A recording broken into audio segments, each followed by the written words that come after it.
Greetings. Happy Friday. Welcome to the Steve Deace Show here live and on demand on Blaze TV, radio, and podcast. I am Steve Deace alongside Todd Erzin and Aaron McIntyre. Coming up next hour, it'll be Feedback Friday. We are welcoming back a special friend who always puts my teeth on edge, and that is conservative comedian Tim Young. He is here for the Deace Group. It's good to see you, Tim. How you been, brother? It's been a minute. I know. You guys don't like me on your show. Apparently, the executives probably said, hey, chill out with Tim with all this Russian money going around. But look, hey, there's I feel like we're in a competition. And we're off. Yes. Yeah, I feel like we're in a competition for who's got more junk behind us today.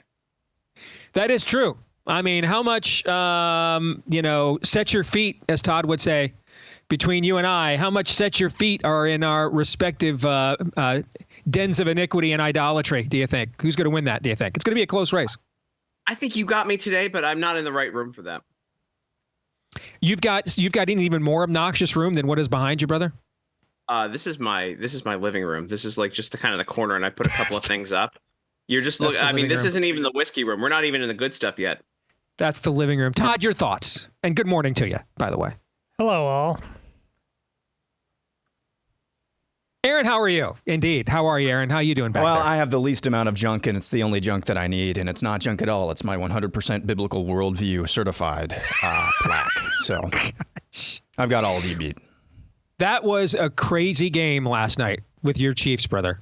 That was a crazy game last night. That was a and good the way game. that thing ended. Yeah. The way that thing ended with the toe on the line, that was a crazy game. You know, the thought dawned on me this morning when I got up, and I just didn't post about it because I wanted to spring it on you, Aaron, live first.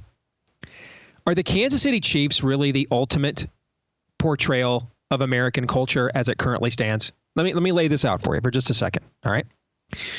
We have this very high profile celebrity relationship on one hand between the relationship, I guess, I don't know what's true, what's not, between Travis Kelce and Taylor Swift, that is in many respects checks every box of the spirit of the age. On the other hand, we've got a team holding on to a mascot. They're the last holdout, I believe. Maybe in all of sports, as I start to think about it. Are you guys in pro sports anyway? Are you all the last holdout? The Blackhawks are still Braves, there. Yeah. Atlanta. Braves too. Yeah. Okay, forgot about them. But you guys are still holding on to the politically incorrect Native American mascot. You're there in the most churched non-LDS state in the country. Your owner is from a long-standing evangelical family, and the wife of the star player is FML Trump supporter. Okay, I mean, in many respects, that team is a snapshot of American culture in many. And I didn't even mention Harrison Butker, who's our first half man of the year. Okay, I mean, that team is a bouillabaisse of Americana and the state of American culture right now. I'll take that over you calling it the spirit of the ages team going into the playoffs last year. So I'm fine with that characterization. Todd, seriously, have you thought about that, or am I just a loser? I mean, which is possible entirely, of course. But has there ever been a sports team that you can think of that more? I thought I should answer that before I let Tim do it. All right. But has there ever been a sports team that more embodied numerous aspects? Because a lot of times when you, me, and Tim were growing up, the culture war stuff stayed out of sports. That's one of the reasons everybody loved it. But we're in an era now where that's not the case anymore. And so, has there ever been a team that more embodied all the various angles here than the Kansas City Chiefs do? Everybody's views are represented somewhere within that mythos of that team. You don't want me to comment and say the chief competitor to that is like the Harbaugh-led Michigan team. So I think we should go on to discuss whatever nonsense is in our issue one. You can say whatever you want about the Harbaugh-led Michigan team. We won the Natty. I've got about 75 pieces of memorabilia on the various walls in this man cave to chronicle it. I was there. I watched the Rose Bowl happen. So, I mean, I don't care. We won the Natty. That doesn't matter. But anyway, lying, Tim, what do you think? And cheating and we had the only on, outspoken pro-life coach and so on and so forth. Indeed. Yeah. Well, Tim, like I said, there's competitors. All I'm saying is there's competitors. Tim, what do you think? Hey, did Lauren Chen ever review Nefarious? I have.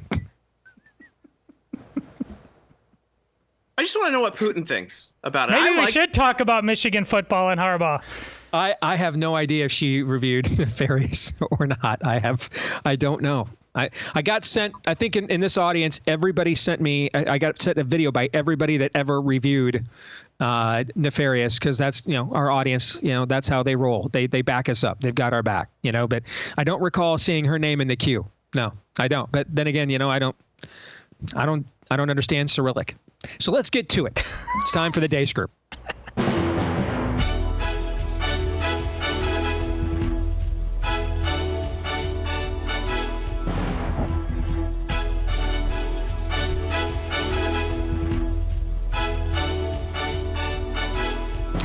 All right, hold on to your butts. Your weekly look at the week that was begins, as it always does, with issue 1. Bleep Lord Nefarious says. Let us understand which we do, our purpose at this very moment. Let us remember the broad shoulders upon which we stand and the traditions of this very fight that have led to what we have been able to accomplish. My daughter's 4 years old. I am an anti-racist educator, quote unquote. She's still watching Disney movies, and she is choosing a white princess over princesses of color. Have you talked to her about that? All the time. My 3-year-old daughter is her favorite princess is Moana. Love it. It's a good sign. Yeah. But then I also thought, there's a little bit of cultural appropriation here. She wants to be Moana for Halloween. Mm-hmm. So how do we navigate that? Do I go and buy the Pacific Islander native attire for my white 3-year-old? I wouldn't. I wouldn't. But I guess what we might call the Moana problem here is what, on one hand, there's cultural appropriation. On the other hand, there's gravitating towards white characters. Right. So it's almost like no matter which way you go, you end up back in racism. We think every space belongs to us because we live in a white supremacist society. Is America an inherently racist country? I think the word inherent is challenging there. If we say... Fundamentally, yes. America is racist to its bones. All of the... So inherently. Yeah. I want to ask you a question about how you've described your service in the National Guard. You said that you carried weapons in war, but you have never deployed actually in a war zone. A campaign official said that you misspoke. Did you? Well, first of all, I'm incredibly proud. I've done 24 years of wearing the uniform of this country. Equally proud of my service in a public school classroom. The idea that you said that you were in war. Yeah. Did you misspeak, as the campaign has said? Yeah, I said we were talking about, in this case, this was after a school shooting, the ideas of carrying these weapons of war. And my wife, the English teacher, told me my grammar's not always correct. So what I told him was if you tax unrealized gains, you're going to kill the stock market, right? I can't repeat it enough. Even though she's not directly conflicting the Biden tax plan, to her value proposition is we need to tax everybody fairly. Let us finally pass an assault weapons ban and universal background checks. So Donald Trump was recently shot at one of his rallies. How do you feel about that?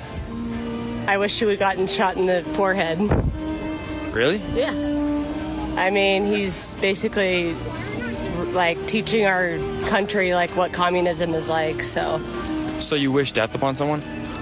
Him, yeah, unfortunately. I hate to say that because I don't have hatred in my soul at all.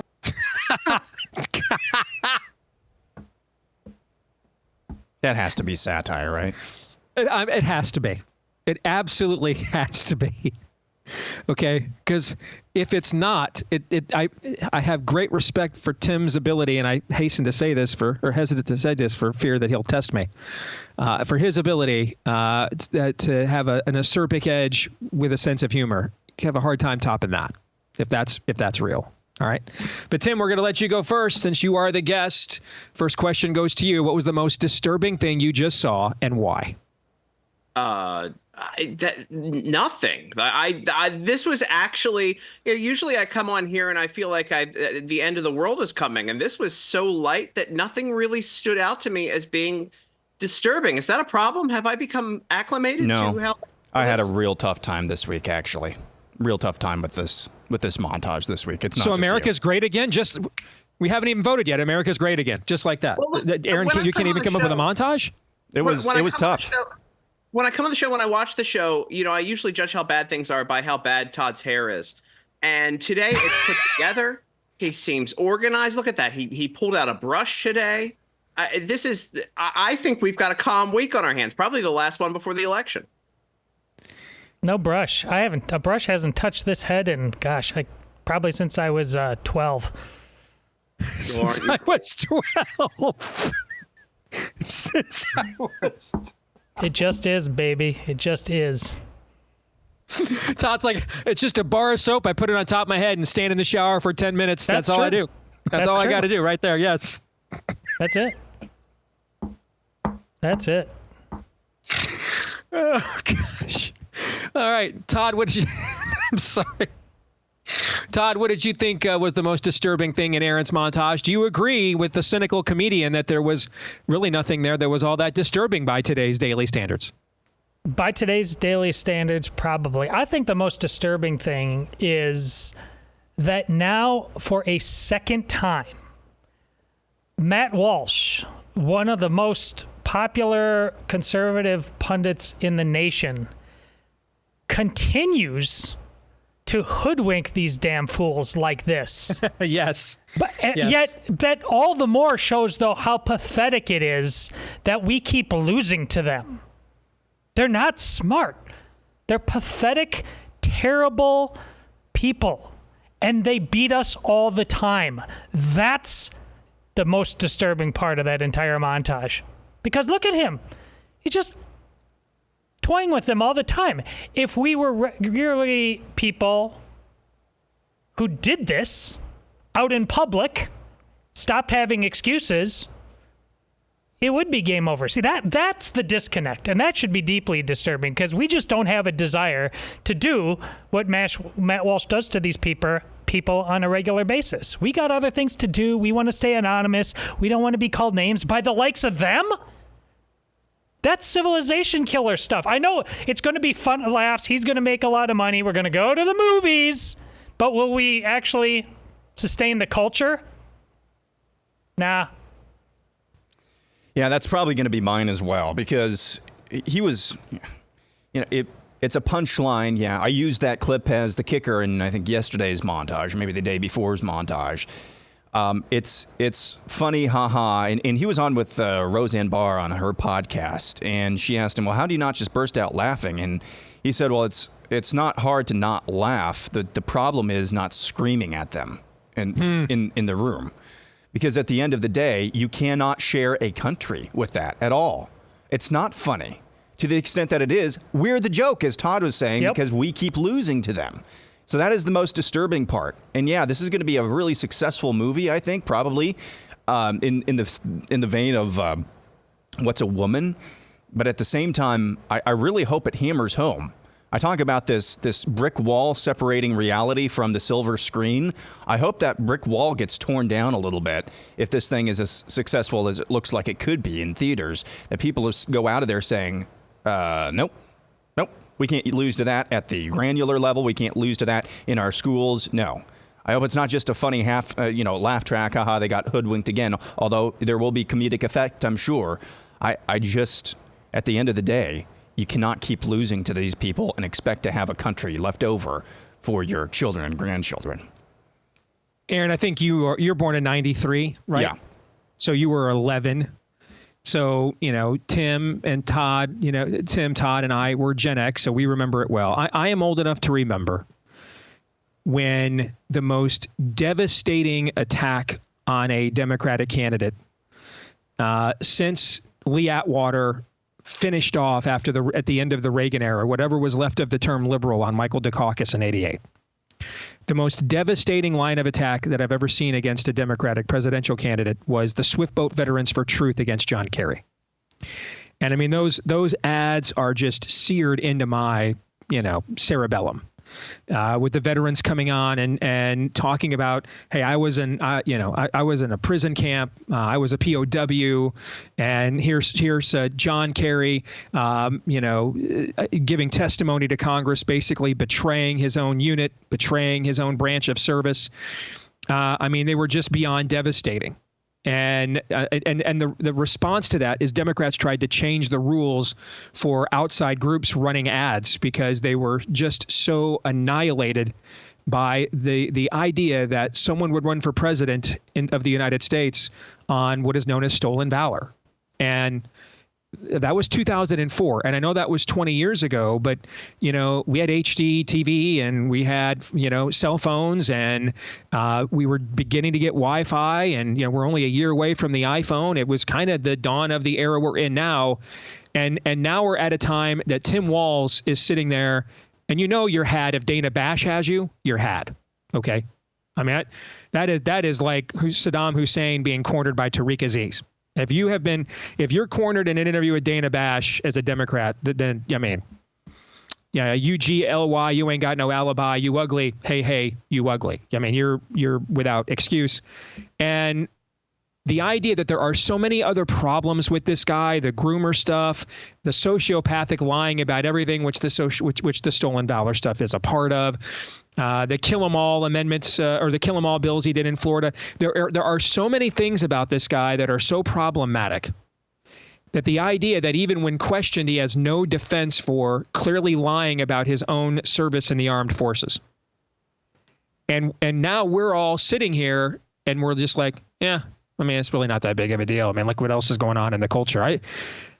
That just kind of stood out to me for how much things have deteriorated over the last 20 years. Because I'm old enough to remember a presidential election was at least partially decided on this issue.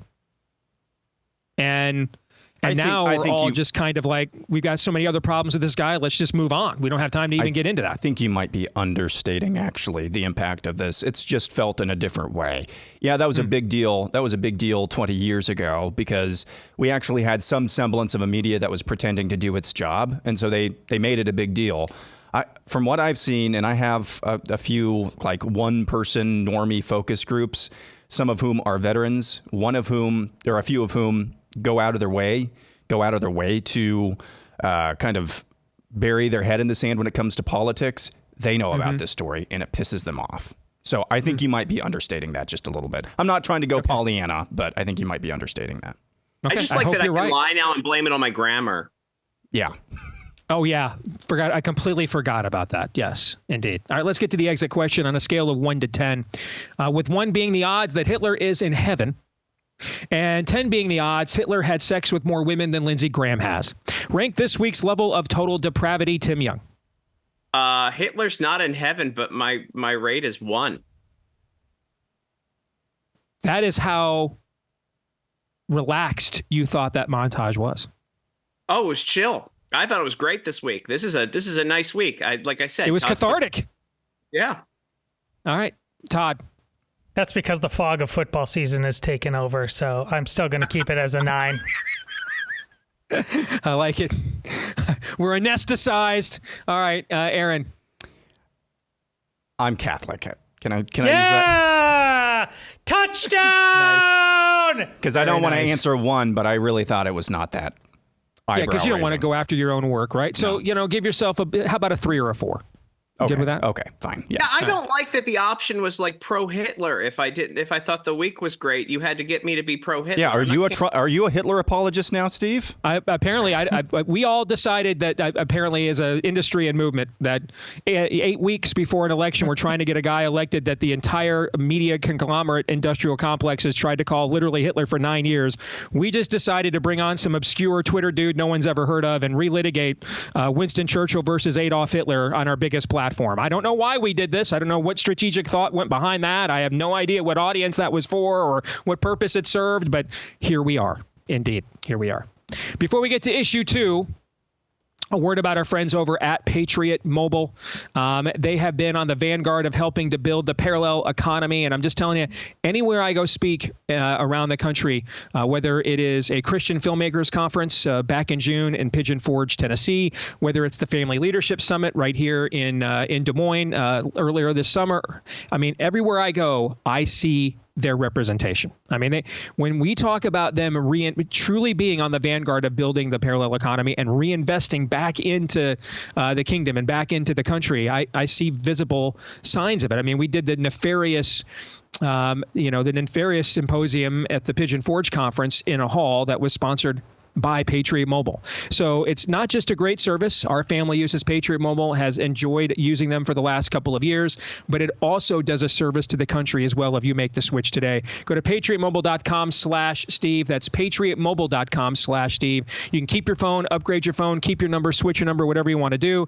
And if you're a veteran or first responder, not named Tim Walls, let them know when you go to make the switch. They've got extra ways to say thank you for your actual service. But absolutely everybody can get a free month of service if they make the switch today at patriotmobile.com/Steve using the offer code Steve. Patriotmobile.com/Steve using the offer code Steve. Let's get to issue 2, a debate preview. The first and probably only presidential debate is this coming Tuesday between former President Donald Trump and current Vice President Kamala. The past couple of weeks, the Kamala camp has raised a brouhaha over debate rules they had previously agreed to, namely that microphones would be muted for the duration of that debate while the other candidate is speaking. Kamala has been on the campaign trail this week. Here she is in New Hampshire. Let us understand, which we do, our purpose at this very moment. Let us remember the broad shoulders upon which we stand and the traditions of this very fight that have led to what we have been able to accomplish. Trump, on the other hand, has been all over the place doing a number of events, podcasts, and rallies, including this town hall with Sean Hannity earlier this week. If she won, you're not going to have any fracking in Pennsylvania. You have 500,000 jobs. Think of that. It's your biggest business. And you get a big majority of your income from fracking. And you have somebody that's not going to allow fracking. She's not going to allow it. You can't take the chance. You have no choice. You've got to vote for me. You've got to vote for me. You got to. Even if you don't like me, you know? Yeah. It's no, but even if you don't like me, you can sit there and say, I can't stand that guy, but there's no way I'm going to vote for her. The debate is this Tuesday, televised on ABC at 9 p.m. Eastern Time. So, Todd, you get the first question this round. Could this debate be, and we're going to have tons of coverage here on Blaze TV of the debate Tuesday night, by the way. I'm flying down to Dallas Monday to be a part of that, so looking forward to that. But Todd, could this debate be as meaningful for Kamala Harris as the June 27th debate was for Joe Biden? No, for a couple reasons, and I'm still going to stick with my prediction. I still don't think the debate is going to happen. It's not going to surprise me if it does, but I still I predicted, I don't know, 3 weeks ago, a month ago, that the debate would never happen and that no unscripted interviews would happen, and that's still true because that bash thing was absolutely scripted. But if it does happen, the reason I don't think is because it's all in on Kamala now. With the press and everything, there's the reason it ultimately went the way it went for Biden is because they stopped being his prop, lifting him up, lying for him, pretend. You know, it was just weeks before that you said, "How dare you say he's missing a step?" You know, they once they decided they wouldn't be all in for him, they were going to go to Kamala. But there's nothing after this. So I don't think it can be as devastating because the press won't let it and America, isn't paying attention enough. I mean, can it change some hearts and minds? Yes. And as Steve has said just yesterday, I think, and he's absolutely right. We're talking about slivers here, so that's meaningful. But I don't think it can be as devastating for her, even if she does terrible, because the press has got to cover for her. All right. Aaron, what say you? No, I'm kind of in the same vein as Todd. This is a full court press here. What was as damaging to Joe Biden as his just apparent lack of mental competency not being able to finish, start, or even go in the middle of sentences. That was damaging in and of itself. The stark visual was just as damaging, I would say. They're going to pull out all the stops to make sure Donald Trump looks as old as possible and Kamala Harris looks as powerful as possible. I don't know what that looks like, but they're going to pull out all of the stops. Basically, all Kamala has to do is just talk crazy word salad like you just heard in that clip from her in New Hampshire this week. That's all she has to do, really.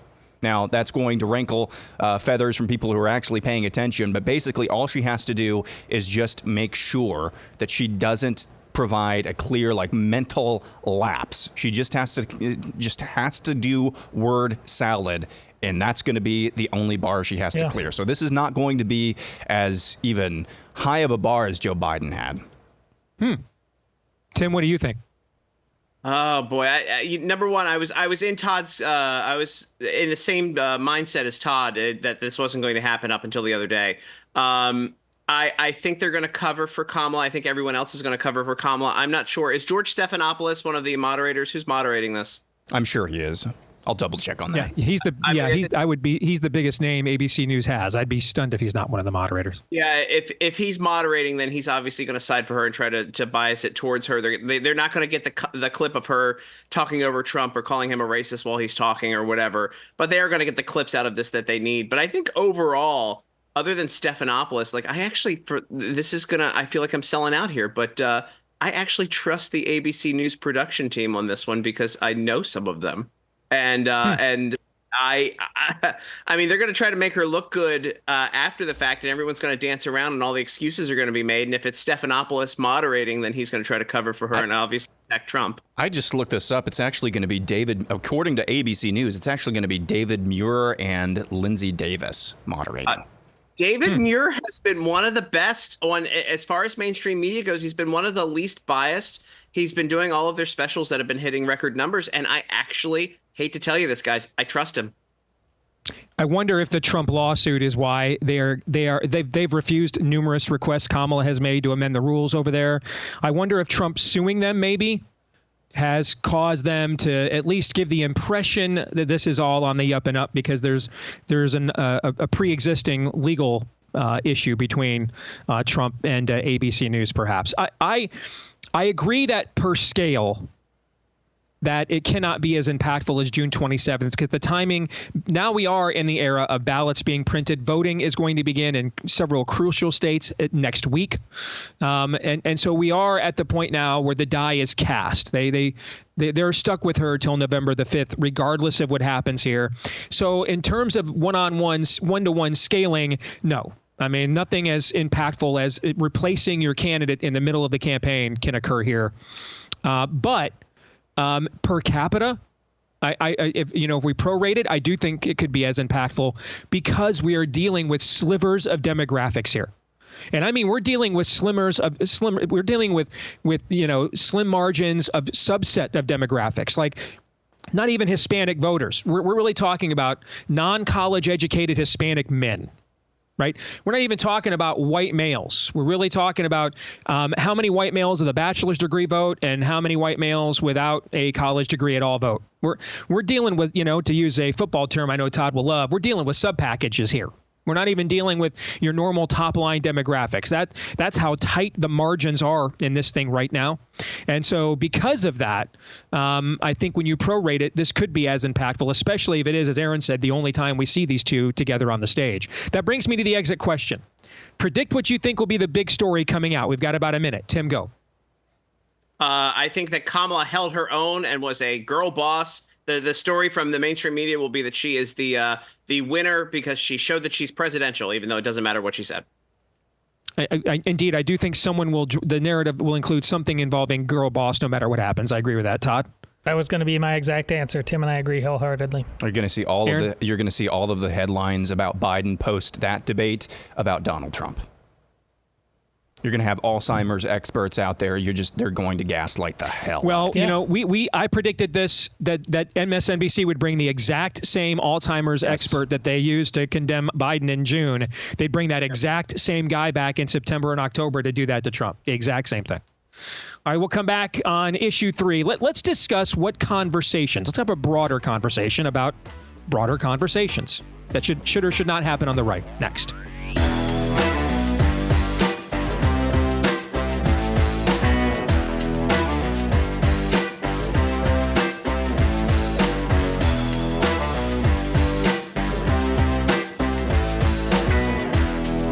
All right, back here on the Steve Deace Show, here on Blaze TV, radio, and podcast. I'm Steve Deace alongside Todd Erzin and Aaron McIntyre, joined by our good friend who makes us all very nervous. Nice. Oh, yeah, that happened. It's not even for sale anywhere. Somebody made that for me. It's very nice. You know what? Can we pause for just a second since you brought that up? That's our good friend, our contributor on the roundtable here today, conservative comedian Tim Young. Tim, I know you listen to the show regularly. I don't know if you heard me say this a few weeks ago. I think since in the last few weeks, I really think the Trump campaign has largely been a well-oiled machine. I've been very impressed overall. At the very least, they've made their margin of cheating way more difficult. I'll give them that. That's the least they've done. The least they've done is put themselves in position to be in position. That's the least I think they've done. Okay, but a few weeks ago, before this few week period, I was very frustrated. And one of the things I mentioned, I could not understand. Like, if you would have told me, 48 hours after the assassination attempt, that I would have been like, why didn't we milk that more? Because I would have been far more predictive that at some point this had gone so over the top idolatrous that my sanctimonious streak would kick in. Okay. Instead, like the guy who sells hems of his garment from the suit jacket he wore when he got his first indictment and digital trading cards, I was like, why didn't we milk the bleep out of this? I mean, that's the most inspirational imagery this country's produced since 9/11. I mean, I knew the media was going to memory hole it, but it kind of feels like we did. Your thoughts on that really quick. There's been a total shift. And I think crap got real. We'll put it that way. Crap got real after he almost got assassinated. And I think he takes it much more seriously than the other stuff that he's ever done. Okay. Let's get to issue 3 as we continue on with our weekly look at the week that was. All right. What kinds of conversations should the right be open to having? Historian or something Daryl Cooper appeared on the Tucker Carlson show this week and made some interesting claims about a key figure of World War II. I thought Churchill was the chief villain of the Second World War. Now, he didn't kill the most people. He didn't commit the most atrocities. But I believe, and I think when you really get into it and tell the story right and don't leave anything out, you see that he was primarily responsible for that war becoming what it did, becoming something other than an invasion of Poland. Germany, look, they put themselves into a position, and Adolf Hitler is chiefly responsible for this, but his whole regime is responsible for it, that when they went into the East in 1941, they launched a war where they were completely unprepared to deal with the millions and millions of prisoners of war, of local political prisoners and so forth that they were going to have to handle. They went in with no plan for that. And they just threw these people into camps, and millions of people ended up dead there. So I've got a piece about this coming out at the Blaze, probably Monday, because I turned it in too late last night to be published today. And here's basically the gist of the piece. On one hand, I mean, I think Tucker's the most. I really believe Tucker is potentially the most important voice and show that this entire industry / movement, whatever we are, has produced since Rush Limbaugh. And I mean, even things like last night, him and Russell Brand just praying on the stage and mainstreaming that, I think is incredibly impactful and valuable. And I don't want us to replace, gatekeeper. We don't need any more Fox News just thinking it's their job to, hey, simmer down and pipe down over there and let the adults handle it. I don't want to do that. Okay. I don't want to limit critical thinking. I don't want to limit contrarianism. What bothered me about that conversation was not the things that that Daryl Cooper dude said, but that it never got challenged anywhere at all. I mean, he's essentially saying that Hitler was just going to take Poland and be done with it. It's just going to be a regional conflict. Of course, he invaded Poland after he told the Allies, just give me Czechoslovakia and I'll be done with it. Was he done with it, guys? Was he done with it? No, because that was a year before he invaded Poland. These are things that are easily pushed back on, easily debunked. All right, that would not stand up to its own cross-examination. When Daryl Cooper says things like, well, actually the guy who committed the most atrocities is not the villain. You don't stand up against a cross-examination of yourself, let alone someone else like me. You just don't. And that's the thing is, I mean, there have to be some guardrails somewhere. I mean, I would imagine we would not, that Tucker nor any of us here would produce a show that said, actually child porn.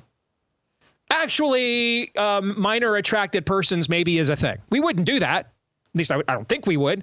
So there are some guardrails somewhere. What? Because I think guardrails are different than gatekeepers. All right. Guardrails are a set of ethics.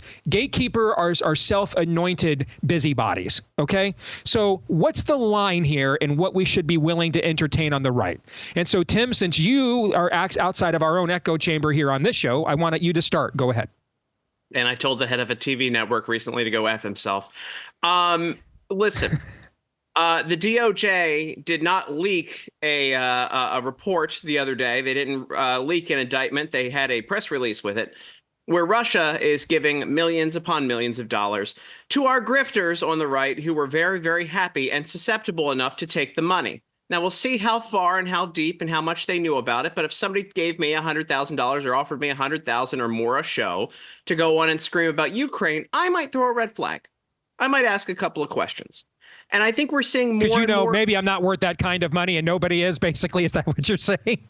Yes, yeah, I hear you. Go ahead. Yes. No, but listen. We have grifters and goofs on our side, and we talk about this. I allude to it very heavily on your show, and we all laugh about it because we know it's inside baseball, and it's a lot of stuff that your listeners don't necessarily dig into too deeply, nor do they need to. But we know that all of these people who took the money, we've all kind of had an inkling in our minds, oh, hey, yeah, those are the guys that would do that. We do need to start self-policing. I'm happy to see these people go down. Sorry, don't defend people you don't know. If you like me, as you think I'm funny, whatever, don't defend me if something terrible comes down that's actually legal, that's attached to it. That doesn't have to do with free speech, we'll put it that way. But there are people out there who are very much so criminal, run their positions in conservatism because they've been paid to do that, or they failed in liberalism, or they failed at, say, a job on the Young Turks. And suddenly they're conservative when the Koch brothers tossed them money. We need to start paying attention to this stuff. I don't care if you like them or not. It is pervasive. It is a problem in conservative media. It's been here for a long time. And it's time that we start getting rid of these people. All right. Todd, what do you think? As the show's ombudsman, you can react to Tim. You can react to what I'm suggesting is, can we come up with guardrails? If not, because I don't want to come up with alternative gatekeepers, man. I don't want to do that. Gatekeepers, by the way, never work for the biblical worldview. Okay, you always end up, the biblical worldview starts off thinking we're going to be the gatekeepers, and then eventually learns ain't no fun when the rabbit's got the gun. But there's got to be some guardrails somewhere. Todd, what do you think? Yeah, this is not a new problem. Tim's right. This is a old problem. It's been going on for a long time. I would just say you have to expand it beyond just media. This isn't just a media issue. This is the entire Republican Party, and it's why we have Trump now. So-called conservative principles turned into compassionate conservative and all kinds of other words put in front of it to modify it, end up becoming so flaccid, so meaningless. People resented it so much. Now the head of the Republican Party is Donald Trump, somebody that a lot of us knew wasn't remotely conservative, was a New York Democrat, but, grifting took over the entire thing, and Donald Trump knew a mark when he saw one. He says, yeah, I can take this thing over. And he did. I'll never say he's not conservative. He's barely a Republican, but he was right about all of that. So this has been going on for a very, very long time. And it was inevitable then that the pendulum swings way over to the side of crazy talk like this. But that hasn't been the dominant theme. It's been way over here where it's been utter meaningless. It's been a void. It's been saying things and never doing things. It's been, hey, this is our faith, but without works, it was dead. People recognized it and they resented it and they cast it out, and they were right to do so. And now Donald Trump is here. Aaron?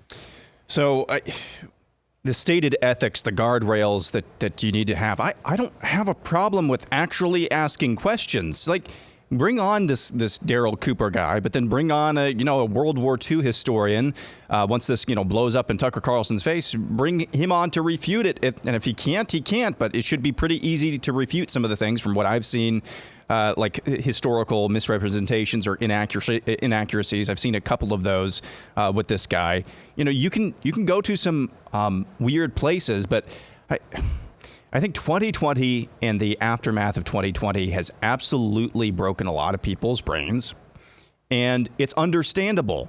The institutions, you've come to find out, are totally not only corrupt but opposed to you. And so now that just it's understandable. It lends you to starting to question things that you previously didn't question. All of us on this panel probably could assent to that, at least on some level, about something that we just took for granted prior to 2020 and the aftermath of that. I think all of us would probably agree to that. Sure.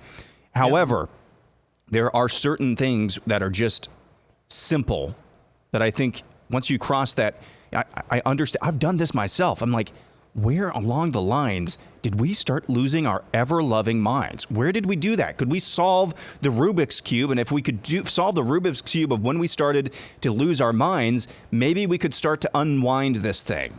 And I think this is an attempt at that. That's the very best characterization that I could give of this flap this week, this thing with this Daryl Cooper guy. Where I see this, though, as this being a really fake controversy is that the same people who are sandbagging on behalf of Daryl Cooper, if the reincarnation of Winston Churchill appeared in American politics and Donald Trump wasn't a thing, they would love Winston Churchill, I would think. He's Red Caesar. Yes. He's Red Caesar. They would love him. These are the same people behind you that say, correctly so, democracy is for a word that rhymes with detards. Was it a bad thing back when they got rid of Winston Churchill's ass right after he saved their civilization? Yes. This is where it's really fake and really vapid to me. Can I ask you guys a question? Can I break the format here? When Tucker Carlson went to the Russian grocery store and was wowed by the fresh bread and the conveyor belts and all the things there, did that pass the smell test for you guys? No. Thank you. I don't know. And because here's the thing, Tucker has also done some of the most valuable narrative busting. Correct. Of anyone else in our movement. First big break. He's the only guy that put me. He's the only primetime talent on Fox News that ever put me on. And Fauci and Bargan went #1 overall in the country for the second time, strictly because of him. So this is why I'm conflicted, and you'll see that when my Blaze piece comes out. I don't want to handcuff his instincts. Okay, I don't want to do that. Okay, we've got the guy with the biggest platform on our side for the first time pushing back on established narratives rather than saying we're not allowed to do that, as Fox News has done for the last 25 years. I don't want to say all of a sudden now, seatbelts and 10 and 2. I don't want to do that. Okay. But we're all, here's the thing. Let me make this very personal. I was told by a lot of some of the names we've even mentioned and referred to, directly or indirectly in this very conversation that I know and are friends of mine or contacts. I was told for the last year and a half, I'm wasting my career. DeSantis has no chance. This is you're losing capital.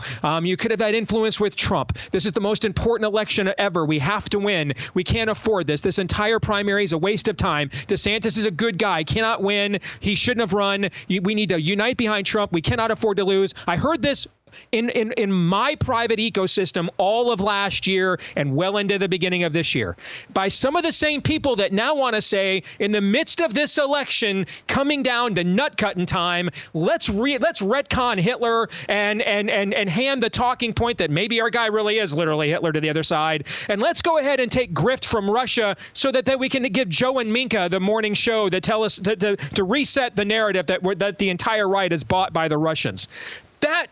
One of the reasons why I've not commented on this very much publicly is because on a personal level, I'm really bothered by that. And I don't trust my normal ability to be objective and compartmentalize, because I heard this on this phone. I heard this from friends of mine and contacts of mine all for the last year and a half.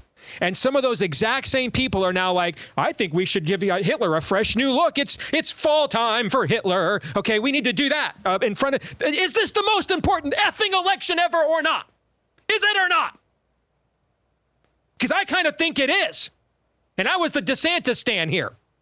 And all of a sudden, but it's so important. We've got time to rediscover the nuances of the Third Reich and take $400K a month from Russia, allegedly. That's how important it is. Let's get to predictions, because I did that and we're out of time. All right.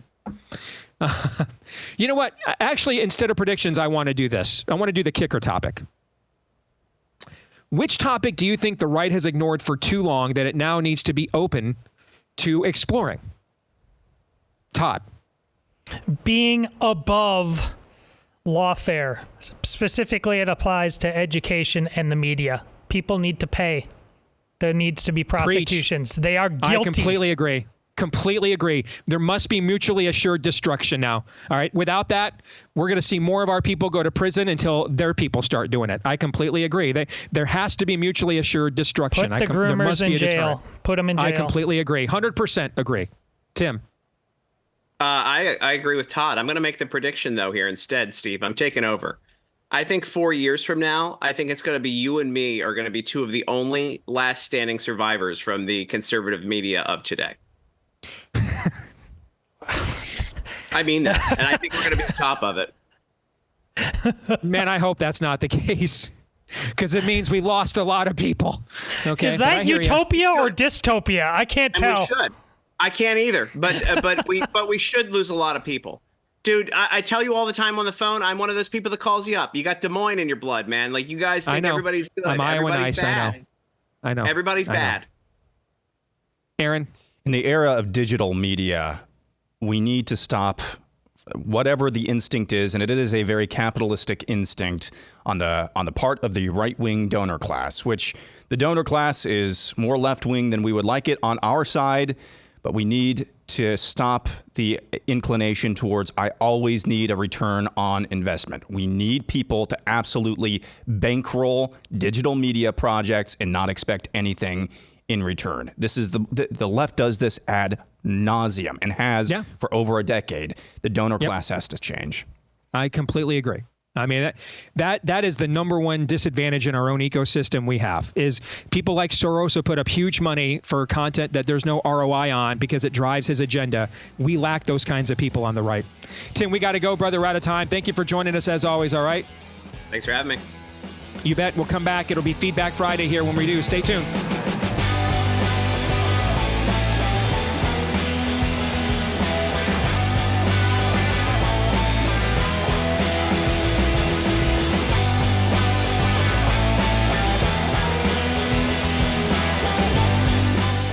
All right, we are back here with Hour 2, live and on demand on Blaze TV, radio, and podcast. Happy Friday to all of you, except Carol. Carol, my wife Amy, who handles my social media interactions and feedback, she has requested I give you, Carol, a very specific, and you know who you are, you know which Carol I'm referring to, a very specific shout out here on this Friday, that it is actually Friday and we are actually live. Because apparently you lose your cotton picking mind if we record the show on Friday and think that means we're not putting in a full week of work, even though that means we actually worked a double shift on Thursday or a previous day so we could take that Friday off. So we worked the exact same amount of hours. And if anything, made it harder on ourselves, especially Aaron, by having to come up with all the elements and everything else for 2 shows in one day rather than spreading them out over the course of every week. Yet, if we say Happy Friday and we're not live, Carol's panties get into quite the wad, and we don't want that to happen anymore, Carol. So, on your behalf and also ours, we are live here, Carol, and barely alive, and it's just for you. It's just for you. Here on this Friday. I enjoyed having some of the 3-day weekends that we had enjoyed in August. I know my family did as well, having Daddy home for an extra day. But the pre-tapes that we do, I'm ready to be done for a while because there are a lot of work to do all this in 2 days. Wednesdays and Thursdays. Yes. Dad gets to be home on Fridays, but that means Dad's also gone for a lot longer on Wednesdays and Thursdays too. So correct. Yes. So hopefully that's Carol approved, Aaron. We'll check with her next time. Thoughts? Sure. Sounds good, Carol.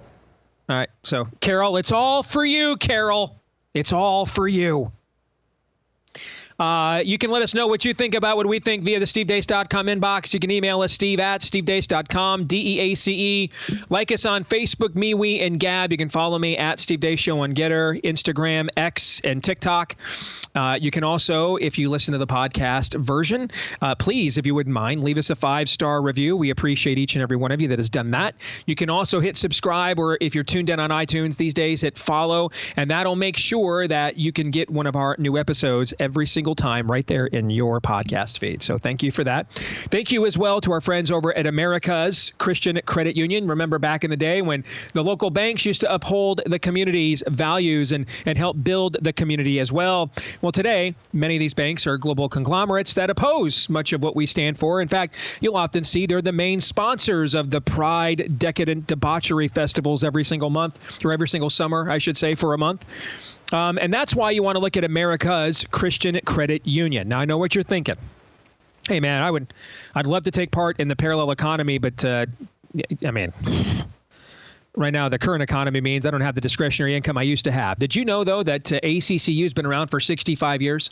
Serving Americans that are God-fearing with integrity and faith. They've got cutting-edge mobile banking. They've got access to over 5,000 shared branches and 30,000 ATMs nationwide. So this isn't a startup. Not that we don't need those, but I can understand why you might be skittish where your money is concerned. This has been around for going on now well into a second generation. All right. Plus, our listeners, if you make the switch, you can earn $400 when you open a new checking account with qualifying activities and get an additional $100 bonus with the promo code Steve at checkout. Visit America's, plural, America's Christian CU for credit union, americaschristiancu.com/Steve for full details. That's americaschristiancu.com/Steve. Terms and restrictions apply. You can visit americaschristiancu.com/Steve for complete program details and to get started. America's Christian Credit Union, federally insured by the National Credit Union Administration. All right, you guys ready for some Feedback Friday? Let's do it. All right, let us begin with Anne Renee Richmond in Ogden, Utah. And she says, I want to thank you guys for the fantastic show that you produce. I've been a diehard fangirl for years. I love the Evergreen episode and the long-form interview with my now pastor, Brian, and deacon and pastoral candidate, Ben. I live in Ogden. I've been on a 10-year search for a church home here. When I had heard Aaron mention something about music he liked from a pastor in my area on the program, I found Refuge Church and started attending. I found a solidly biblical, well-balanced church family and recently took membership vows. I didn't know what Reformed was, and frankly, it doesn't fit. I don't fit necessarily into any one label. I just love fellowshipping with others that are determined to live out their faith. So please thank Aaron for me. God used him to lead me to where I belong. God regularly uses your show in many ways positively in my life, and I'm eternally grateful. And P.S., I didn't even know these two guys even did a podcast. I'll be subscribing now. Blessings to all of you. And that podcast, by the way, Haunted Cosmos, is phenomenal. It's just a spectacular podcast. So Aaron, some flowers for you, brother. Yeah, I think Brian Sauvé and Ben Garrett, Eric Kahn, I think is also out in that church. This show probably between the three of us probably doesn't agree every jot and tittle of their opinions on fill in the blank things. I think there is a one-to-one kindred spirit on understanding the signs of times and what to do about them, at least at the base level. And from what I've seen of that church, I've never been there myself, but reading about it, hearing about it, from what I've seen from them, they would be a model that you at least on some level want to replicate across the country. You might not be Reformed theology, what have you, but in terms of actually integrating a functional a functional church body in terms of education, in terms of actually doing, in terms of actually connecting, in terms of actually having meat on the bone of your faith, in terms of actions, that church, it seems to me from the outside looking in, is doing a really good job. And I mean, I'm in a similar place with the church I'm going to right now. That ultimately, I've got some areas. I'm not a cessationist, but this is an overtly charismatic church, and I've got some areas where I'm like, just being honest, So why are we there? Because Pastor Jesse knows what time it is, and the overall arc and integrity and fullness of the scriptures are preached, and that is just not something we can take for granted anymore. And I'm at a stage in life where I am just tired of going to church.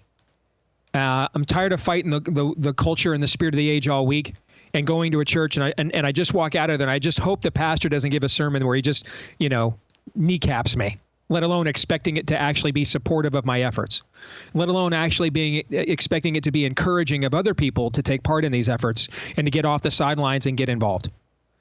And I'm just at a stage in life now, man, where I need backup. I need to know. I need to belong to a church that knows the church is primarily for God's people and not for the people not there. I didn't say it's only for God's people, but it is primarily for God's people and not the people not there. And much of American church is for the people not there. And so therefore it takes people like us and people like, the young lady that just emailed us and people, when I said I could just fill over devices and screens, heads nodding. When I just said a minute ago, I needed to go to a church for once where I didn't feel like the efforts that I was a part of were embarrassing to the church, that they would not encourage the people that are doing nothing in the church to do something, or would even stand up there and just kneecap me and tell me to be nice. I know, just speaking for evangelicals, I know a lot of your heads nodded when I said that. Because a lot of us are going to, because there aren't a lot of churches that do know what time it is. And I'll figure out some of the things, because here's the thing. If I have theological disagreements with Eternity Church or Pastor Jesse, I'm a big boy. Word of God is just as available to me as it is to them. I can navigate that and deal with that. And I've got other outlets for that. You know what I can't do for myself? Encourage myself. I can't encourage myself. I can't refill my tank on my own. I can't do that. I can't go out there, empty the tank all week long, and then go to church and come out of there feeling like I got nothing put back into me after leaving it all, at least my hope is every single week anyway, leaving it all out there on the battlefield. I can't do that. That I can't do on my own.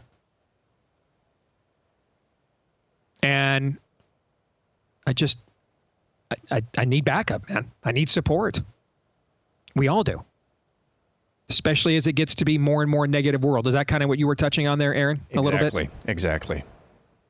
We'll figure out our differences and yell and scream about them, okay? Some of the guys you mentioned I've seen are much more supportive of Daryl Cooper's view of history than I currently am. That's what I'm talking about, yeah. Yeah, I'd be happy to bring them on and let's yell and scream at each other, because that'll be a hell of a lot more constructive than everybody be nice, everybody do nothing. Make sure your khakis are pleated, and the seasons are changing, so bust out the sweater vest, particularly if they're monogrammed, right? That's doing nothing for nobody. Nothing. That's watching the West die. Okay, so give me the arguments with Eric Kahn and those guys over what goes on over. Let's segregate our church by vax status, like Tim Keller. I don't know about you, Aaron. I'll take the former argument any day of the week and twice on Sunday. I'll take those arguments every time. Exactly. And those guys, I don't know them necessarily personally. I've had a few, conversations off the air, getting them lined up for the long form that we did. I don't think that they'd want you to line up every jot and tittle. That seems fake. I think from the outside looking in to them, what they do I think what they do hold fast to is what I said before, understanding the signs of the times and what to do with them. And they have taken the route in their church, again, from the outside looking in, saying, we are going to provide alternatives in basically every way of life for you. All you have to do is be committed. That's all that they're asking. And they do enforce that. From what I have seen, they do enforce that. So they, again, kindred spirits on what to do about the signs of the times. Maybe don't agree every jot and tittle on theology, on how that's borne out. But those guys have been a blessing, at least in just haunted cosmos alone, to a lot of people. Amen. Amen. You have any thoughts on this, Todd? The one sentence that stuck out that he said, I don't fit into particular labels, so open to finding the truth wherever it leads. That's good, but don't err too far with that one sentence. And I don't want to put too much pressure on it, but by then rejecting labels altogether, because then you're just making a mistake in another direction. I mean, if there's a label that you've just never understood, for example, with this podcast, if for whatever reason you just couldn't go there, you never gave these guys a listen because of aliens, and trust me, this is coming from me because, as you know, me and Aaron, every time Steve said, you got to watch this show on aliens, and you're like, oh dear God, again. But there was levels of interest in terms of a dynamic speaking to less about the aliens than who we are as people at a given time, what we can receive, what we're hungry for, where we can be lied to.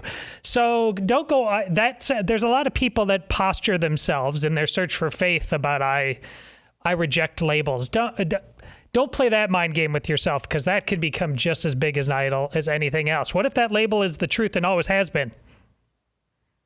Go find it. I mean, Steve just talked about two of them right there: cessationism versus charismaticism. Just because they're two words that happen to be labels right now, what if one of them is ultimately true? You can't get all lost up into those word games with yourself. Find the truth. That's a good word wherever as well. It leads. That's a good word as well, for sure.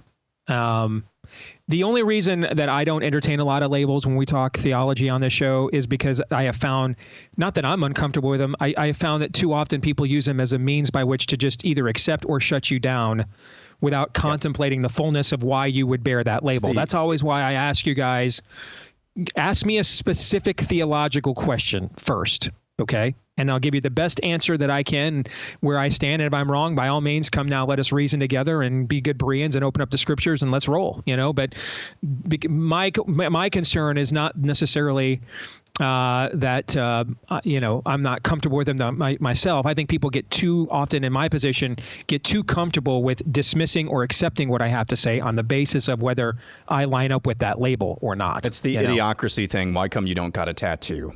Exactly. Yeah. Exactly. Yeah. All right. Let's continue on. This is from Amy Lowen. I'm a 53-year-old Christian wife, mom, former school teacher at a Christian school, and Christian university graduate. Christ has been in my life since I was 5. All this to say, I've been surrounded by Christian women all my life as well, and most, like my mom, are women of excellence. However, I've appreciated what you've been trying to get through to our tough Christian skulls regarding this election. White suburban Christian women my age and younger have largely become sheep following Instagram and podcast wolves. Since Jen Hatmaker and many other influencers have deconstructed their faith, many of my suburban white women friends have followed. These women grew up in the church and mainly good churches, but have been convinced that male headship is abuse, whites need to repent for being white, and now the biggie for all these women is accepting or better loving the LGBTQ, I add FU, lifestyles. To say one man, one woman is not being like Christ, this now overshadows their previous rants on race, immigration, and male leadership. From my view, for younger women, this even, quote, trumps abortion. I struggle with Trump, but will vote for him. Most of my conservative homeschool friends are too. However, these other women are so full of themselves and hatred, how do we reach them? Several friends are in leadership roles in large or medium-sized churches which seem progressive. Others have totally left religion. I have never seen such an angry, bitter group of self-righteous women. I believe it is also a larger group than most people think. So how do we reach them? Can we reach them? I worry if we don't. Our country is lost. So, Amy, you just did a heck of a homiletic for why the Allie Beth Stuckey show exists. Okay. I mean, and I'm sure you're familiar with Allie, but Allie's show in specific is a direct response to the phenomenon that you are describing. She is attempting to be on the vanguard of pushing back on every word that you just wrote. And I would not presume to be better at it than she is and to have better answers for it than she does. It's her native tribe. I did the best I could with the daughters that I raised, by God's grace, and a lot of heavy lifting from their mama. And Anna went through a period like a lot of kids do, where she needed her faith to be her own and figure out her place in the world. And now you kind of see that she's figured things out and landed on her feet, and you get evidence of that frequently on our show. And now it's time for our youngest daughter, Zoe, whom I absolutely adore just as much as Anna. It's time for her now, at that same age to work out her own salvation in fear and trembling, and to figure out who she is in Christ and what kind of relationship with God she's going to have. And my job now, I did the best I could to set those examples when they were growing up, but their job now is to make that connection individually with God on their own. I'm sure Todd has a lot of experience with 4 daughters. Aaron's going to get this experience now with the first of his. But the 2 things that I tried my best to model to my daughters more than anything else, and I think it's why even when they've gone through periods of questioning whether dad was right or questioning their faith systems, our relationship was strong and has maintained and continued to be strong this entire time. Number 1, sincerity. They lived with me. They know my weaknesses, faults, and they know I really believe this stuff. And they know that I've done my best to live this out and to demonstrate it. And I've been very disappointed in myself in front of them when I have not. So they didn't come out of my home for any reasons to resent me, resent the faith. Doesn't mean they agree with, as Aaron just said, every, dot and is it dot and tittle? Is that what you just said? Jot Aaron? Is and that what you tittle. said? Jot and tittle. Jot and tittle. Thank you. Doesn't mean they agree with everything either from the old man either. Okay. But I earned their respect. They saw that.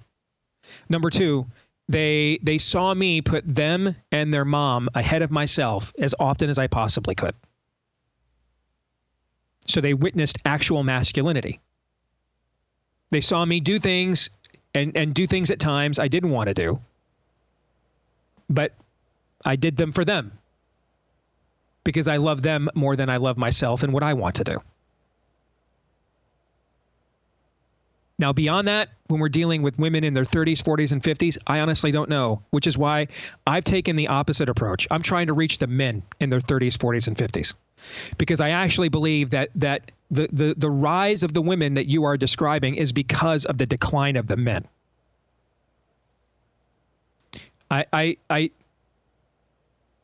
This is what headship means.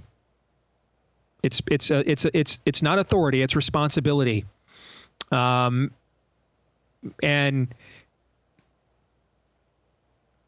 do you guys remember that video came out last year with that very well-known feminist TikToker, and she met an actual man and went on a date with him? Do you guys remember this video came out last year? Yeah. Okay.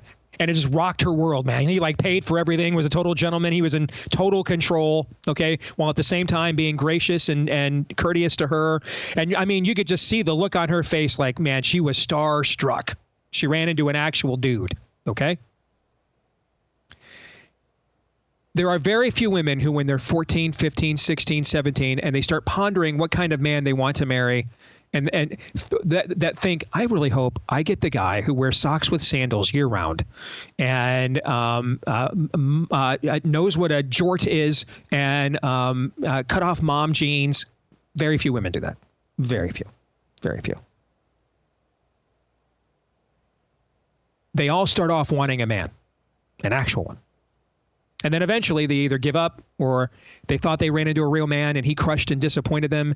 And that creates and feeds much of the frenzy, Amy, that you are articulating. So I did my best with my daughters that they would not turn out to be that bitter. And by God's grace, I have no idea how their lives will turn out. I can't sit here and tell you that they're going to walk with the Lord to the very end. I'm hoping I won't see the end of their days, that I'll be long dead. No parent wants to bury their children. I don't know that.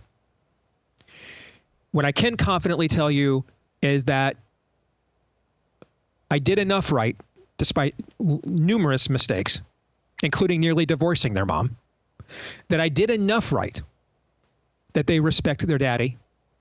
When they need something, they know they can call on their daddy, and they do. And that's the W to me. And now they're adults, and now it's for them to figure out what their place in this world is going to be and what their relationship with their Lord is going to be. So from this time forward, my focus is now on the men. And I think if we had more men that were as clumsy about it as I was, or as imperfect about it as I was, but still by God's grace managed to accomplish that in my home, we'd have less women like the ones you're describing. Far less. You guys have any thoughts on that? Yeah, they don't go to enough churches where they understand on some level the notion of the excommunications will continue until morale improves. That's almost nowhere, Catholic or Protestant. Correct. As Aaron just said with Suave's church, like that's one of the things that apparently you're either in or you're out, and we're happy to tell you you're out. That has to be a part of any church that matters, and it's not a part of almost any church, so that's a problem. And number two, with almost all of these women, you don't even have to squint. You know what their husbands are all about on a regular basis. It's not complicated. What they care about, how they spend their time. This is not rocket science. In a marriage that is healthy, where the husband is leading the home, setting the tone in the home, loves his wife before anything else save his creator, puts her first before anything else save his creator, and the wife understands that, recognizes that, and therefore puts him above everything else, even the children, save his creator. If somebody tries to come in between that union, I'm not talking about the husband. If somebody tries to undermine that in any way, how does the wife react? Does she just shrug? No. She will react violently, and hopefully the husband would as well. Violently, rhetorically, what have you. That's not happening, because that is a healthy marriage. Whether or not these women described in this email are married or whether they are single, functionally, because of what Todd just ended at, they're not really married to their husbands, if they are married at all. They are, as the Twitter account Aristophanes, I think it was Aristophanes, said over the weekend, not childless cat ladies, but brides of the state, or bots. Wow. That'll preach. Yes. Right there. Wow. Yes. Because their husbands aren't really husbands, whether or not it's because they're the girl boss and they don't want their husbands to actually be husbands, or their husbands are actually just neutered man children with lightsabers out in their front lawns. That whole conversation that Todd can articulate perfectly. Essentially, what you're coming up against is a strong marriage between these women and the state. That is really tough to break through. And the reason it's there is because their husbands aren't acting like husbands or men, and they didn't really have that modeled to them growing up either. This is a problem, and it is tough to break through that. I'm not really sure how to do that other than making sure that we understand this problem that we're in with the brides of the state. It's going to take generations to fix. That's not blackpilling. I'm just being honest with you. Because we got here in generations. Correct. Yeah. Listen, man, as someone who lost over 100 pounds and needed to lose 150 and now is down 40 of the 50, the last 50 he had to lose. All right. It always takes more to lose it than it did to put it on every single time. Take my word for that. By the way, guys, we have breaking news. I don't know if you saw this or not. I did, yeah. The judge in Manhattan has now delayed Trump's sentencing until November the 26th, until after the election. It was supposed to be on September the 20th. Any real quick instant reaction to that? Because I kind of think that's big news. What do you think? It's another piece off the table in favor of Trump. I don't know how this is possible. You are tiptoeing through the raindrops. It's incredible. There's an element of our audience. You know what their answer is going to be. Okay? I know. Guys, how many more of these? How's this guy just managed to do this? Are we going to need? Right? That's what that. There's an element of our, and I'm running out of ammo to push back on him. I'm just being honest. Okay, I'm running out of ammo to push back on it. Well, there's two sides. This is just beyond inexplicable. There's two sides of that. They're either going to say he's God's anointed, or they're either going to say he's a deep state plant. But I don't know. Todd. Well, Scott Glenn. Hunt for Red October. The hard part about playing chicken is knowing when to flinch. You know, they're liars, they're cheaters at every level of government, but they do realize that there's a level of theatricality. You know, can we really get away with this? Even they're still holy crap, could we?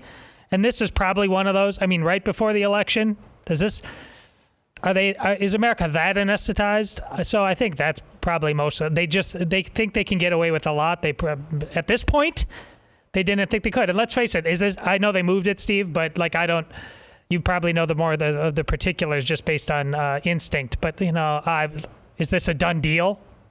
Who knows? They've got all kinds of legal tricks up their sleeve. This isn't the only case going on. I mean, if I'm Trump's attorneys, I'm using this to point out that if it's not paramount, you sentence the guy could be sentenced to over 100 years in prison, and you're like, we'll get to it when we get to it. Okay, if a guy who's eligible to be sentenced to over 100 years in prison, you're in no hurry to sentence him, then what was the point of this trial in the first place? You see what I'm trying to say? What was the sense of urgency we had to do any of this in the first place? That to me, it makes it abundantly clear you just wanted a headline to say he's a convicted felon. That's all. You just wanted to be able to say that by hook or by crook. I mean, how often does somebody get convicted of something where the sentencing could be over 100 years in prison, and they just keep delaying the sentencing and we'll get to it when we get to it? It doesn't happen. Why is it happening here? To me, that's indicative of what the true motivations of this the entire time were. It wasn't to balance the scales of justice. It was to tip the balance of scales in an election. And is this perhaps the area where, while the assassination attempt was not used as effectively on the Trump side, there's a realpolitik on the left in terms of it did ultimately end up sour people on the lawfare against Trump? I'm just potentially that's a possibility as well. But that again goes back to my premise. Again, this was all politics then. It really wasn't about justice. Well, if that's a factor, correct. All right, we'll come back. More Feedback Friday in a moment.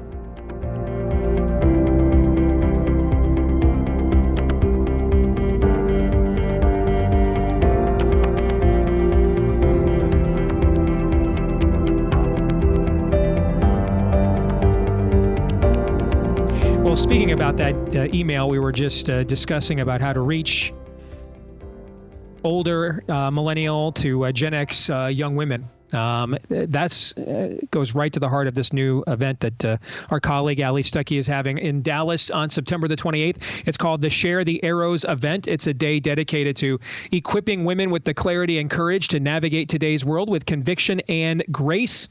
Hosted and led by our very own Ali Beth Stuckey, incredible speakers like Rosario Butterfield, whose story is incredible if you've never heard it, music from Francesca Battistelli, and so many others.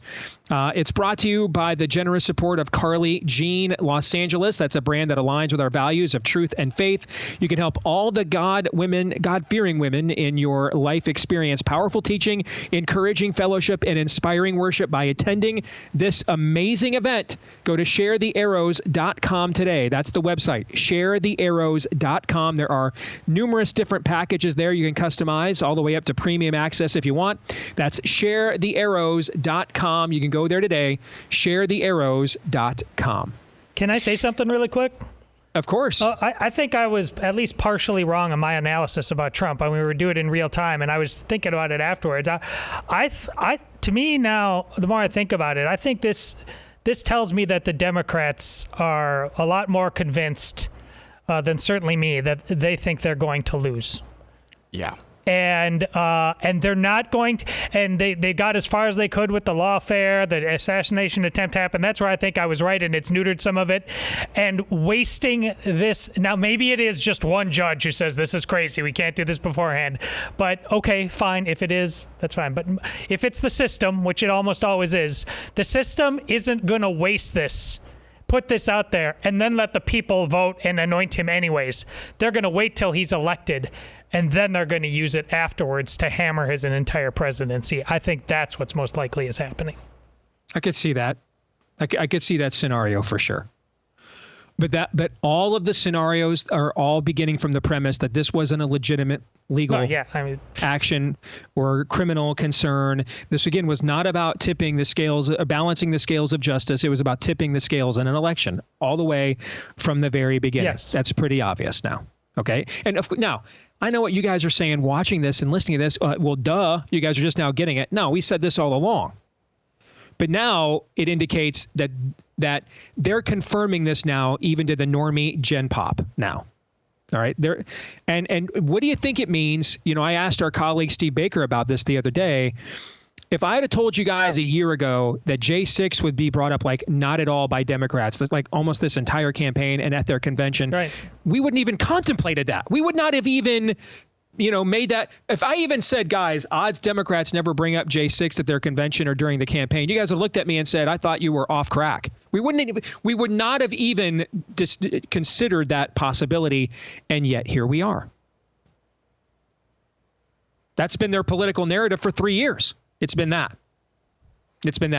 And going back to the whole thing, regardless of what you think about the grifter problem we have on the right that we've talked about at times, Tim Young talked about last hour, and I don't know why anybody would trust the Department of Justice whatsoever. The idea that, hey, we're going to just now hand out indictments over conservative influencers taking money from Russia 7.5 weeks before the election. When the last election, that same department of, or those same exact media outlets that are now saying, see, this is proof the whole right is bought off by Russia, were the same ones that told us Hunter Biden's laptop wasn't real. I mean, I don't know, man. I mean, I just... Oh, and by the way, the same day that they tried to use some conservative influencers to resurrect the Russian collusion hoax industrial complex and have it be the lead story on Joe and Mika on MSNBC, that exact same news cycle, guys, is when Putin came right out and endorsed Kamala Harris for president. I mean,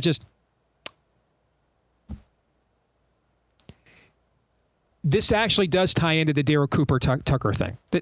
This is why, and I really tried with this Blaze column, all right?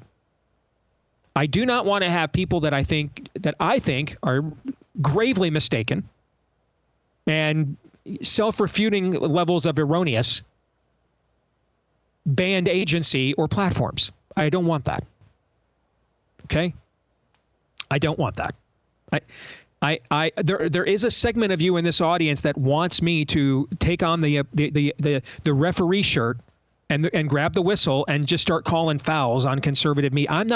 I'm not qualified to do that. I'm not. I don't know everybody's heart. If I see something that I think is obviously wrong, like promoting surrogacy, did I speak out, guys, on that? Yep. Yeah. If I see something that I think is obviously wrong, like wink and nod flirting with anti-Semitism, did I speak out on that? Yeah. If there's something that I think that is obviously wrong, and I believe absorbing that into our ecosystem and water table is poisonous to like on both ends of that equation, I will speak out. But I don't really know as many of these people as that you think. We're not as interconnected as I think a lot of you think we are. I mean, for example, I could pick up my phone and text Mark Levin right now and probably get a response. I've never even met Mark Levin in person before. All right. We're spread out all over the country. It's not as interconnected and cliquish as you think that it is.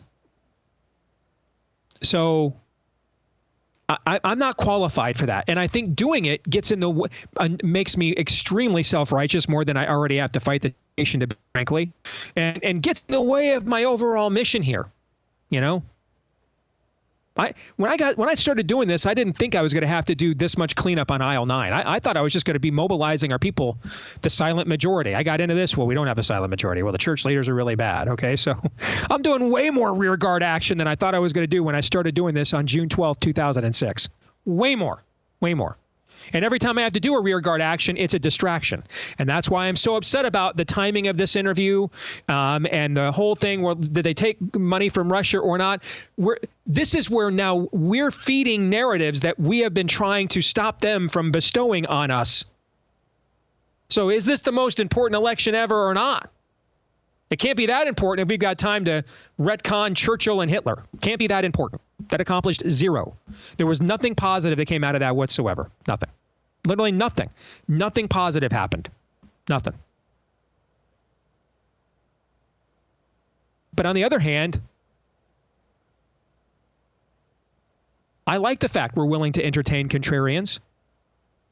I just think when a guy says on your show, and maybe I don't know what I'm talking about, man. Tucker has been way more successful than me, made tens of millions of dollars more than me.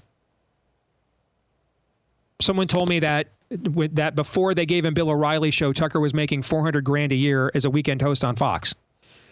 That's what I made last year, and it's the biggest year I've ever had. Okay, so clearly he's better at this than me and knows things and how to do this that I don't know. All right, but in terms of argumentation, forget broadcast ability. When someone verbalizes the phrase, well, I don't think he committed the most murders or the most atrocities, but there's no but there. The sentence stops. Your own premise doesn't line up with what you're claiming. It doesn't. You need to convince me first you believe what you're preaching before I'm going to believe it. So wait a minute. You admit the Churchill guy didn't commit the most murders, didn't commit the most atrocities, but he's not the villain? And then the whole narrative falls apart from there. Well, this would have been a regional conflict. Some of you are emailing me. Well, Steve, what sources do you have? I got the best source. The dude in his own words. Apparently, Daryl Cooper is citing every source other than Mein Kampf. That would seemingly be an important source to look at here to analyze the situation. I mean, he wrote a demonic manifesto in prison in 1925. In 1925, Winston Churchill was a liberal member of parliament. So he belonged to a party he would later leave or would leave him. Stalin his reign was in its infancy. FDR was 7 years away from the presidency. The seminal figures of World War II weren't even in the positions they were going to be in when the war started, let alone aligned together. But do you know who was in position? Hitler. And he wrote a book, and he wrote it all down. His version of After the Ball, called Mein Kampf, and he went about doing exactly what he wrote. So yes, he went to Munich and said, "Give me Czechoslovakia and I'll walk away." They gave it to him. But he was just going to stop with Poland, guys, after not stopping with just Czechoslovakia. I want to live in the world you're in.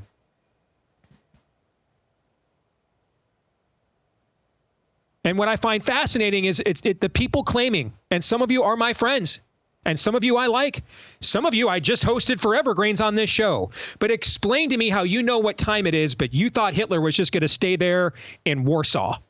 Help me. Can you guys figure that one out for me? Because I can't figure that out. I know what time it is, but I'm pretty confident that Western civilization was going to be able to coexist alongside Nazi Germany and the Third Reich for some indeterminate amount of time and peacefully coexist. Does that strike you as know what time it is to you guys at all? Because it does not to me. And that's the position that they use because most people just assume if you're giving this position, you're an anti-Semite, and this is just your way to couch it. I'm not going to go there with people. I don't think that's fair to people. I'm not going to just assume every time someone disagrees with me, they're the worst possible person, unless they disagree with me on things that would out them as being the worst possible person. Like, Steve, I think we should reconsider pedophiles. You're the worst possible person. And so I'm going to label you as such. But what I do not understand is a historical analysis that says we were going to somehow be able to make this a regional conflict. And a guy who'd already demonstrated that he wasn't satisfied with piecemeal conquest was now going to be satisfied with it if only that crusty old Winston hadn't pushed his buttons. I don't understand that at all. I don't think that analysis holds up to any scrutiny.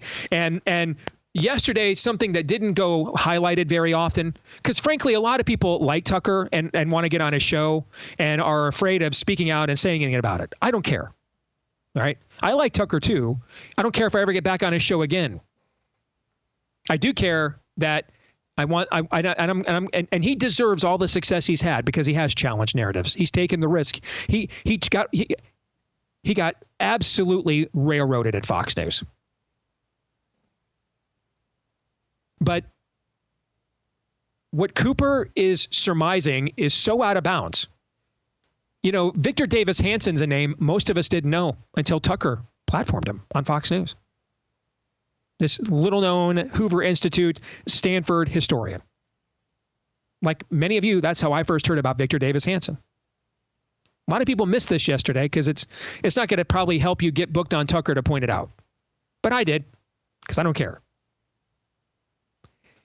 Victor Davis Hanson went to the extraordinary step of writing a long, detailed rebuke of Daryl Cooper and Tucker Carlson yesterday. And I mean detailed. He could have just ended it with, on the other hand, Daryl Cooper has a wonderful singing voice. After he got done just disemboweling every central premise of his claims. So help me understand, democracy's bad. We can't share a culture with these forces on our own landmass. That we need a Red Caesar and maybe even a king because the people can't be trusted. Are you with me so far, Aaron? This is an accurate description of what kind of the dissident right says it wants. Am I taking anything out of context at all? If they want anything at all, yeah. If they want anything, who knows? Okay, but all right, so we're at that level of existential stakes, guys. On the other hand, though, we were somehow going to be able to peacefully coexist, the West was, with the Third Reich. Can either one of you possibly explain this to me? Because I don't understand it.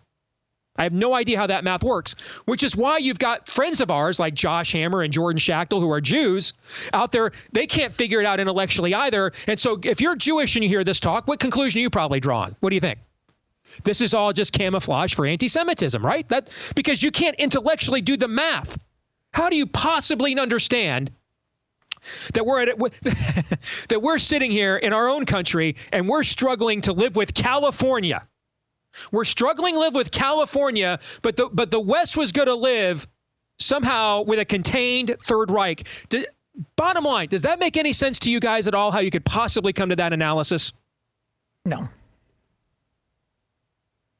And so you then open yourself up to smart people and who are Jews, and heard some similar talk from people like Charles Lindbergh, their parents and grandparents did in another era. Only to find out that it was just Lindbergh just did this as a cover for the fact he was an anti-Semite. You ever notice that you kind of don't hear about Charles Lindbergh's life after what happened to his baby? You guys ever notice that?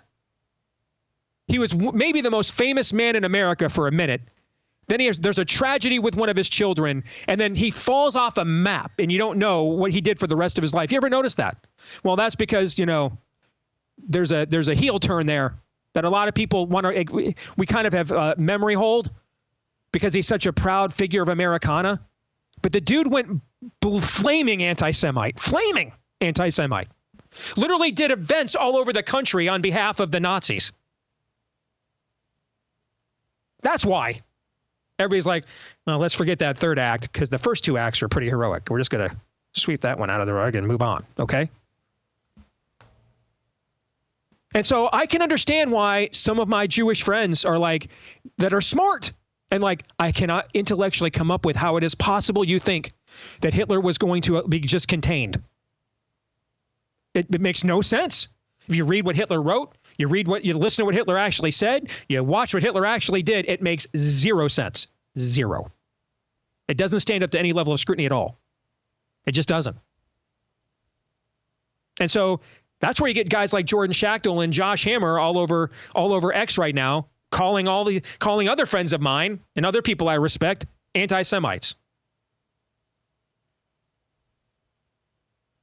So here's what I propose. Can I propose something here? Yeah. As I interrupted Feedback Friday, and I apologize because we have some very good notes here. We had Jonathan Cahn on the show yesterday. Very Jewish, very Messianic Jewish, very pro-Israel. And he has sold even more books than Tucker Carlson has. He is maybe the most successful Christian author currently writing in the country. Wouldn't you guys love to see a conversation for an hour and a half between the two of them? Let's put Jonathan Cahn on Tucker Carlson. Cahn represents the eschatology that Tucker is skeptical of, that frankly I'm somewhat skeptical of. Okay?